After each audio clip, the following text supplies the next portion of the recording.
realise that this country is letting in each year a number of migrants greater than the population of any UK city aside from London? That's completely insane. The new ONS figures have put net migration at 745,000 in 1 year. Now that figure is greater than all the UK cities aside from the top 3. But hang on a second. Net migration is people in minus people out. If you actually look at just the number of people coming in, gross migration, it's around 1.2 million.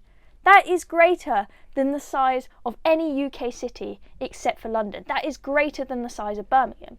So what are we supposed to do? Build a new city the size of Birmingham or greater every single year? That's just not possible. It is not possible for the UK to cope with these numbers. It is so clear from these figures that the government has absolutely failed us on immigration. It is a disgrace, and it is an insult to every single Brexit voter that voted and took a risk in 2016 on the basis that we would have more control of our borders. It just hasn't happened. They have not delivered. Now, let's have a look at what's actually driving this, because it is easy to think that this is all because of the small boats coming across the channel. Whilst there are far too many of those, it's estimated that around 45,000 people come across in a year on small boats. That is small compared to the figure of 745,000 in a year.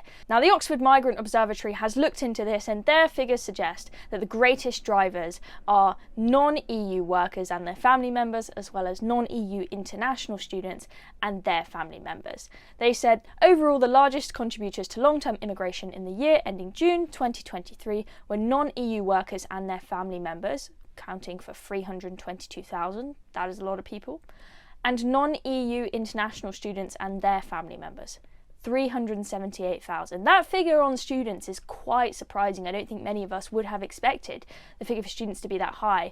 But in their explanation, they've explained that a lot of these students are postgraduate students who are a bit older, they've already got a family, they've already got kids, and they're bringing all of those people with them. Now, it's not just non-EU workers and international students. They've also identified that there was quite an uptick in the migrant figures because of us helping people from Ukraine and people from Hong Kong, allowing some of those people into this country. And although I certainly see the importance in helping people from Ukraine, it is clear as day 745,000 net migration is not a figure that we can possibly maintain. This has to stop.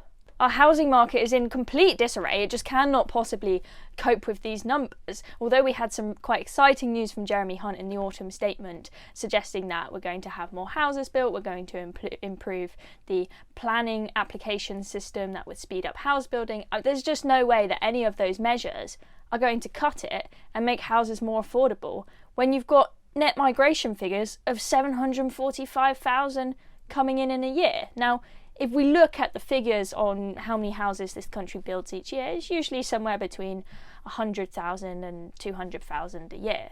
If you bring in 745,000 people each year and then combine that with the UK's sort of natural population growth as well, I mean, there's just no way that that is going to cut it. There is no way that our housing shortage is going to get any better.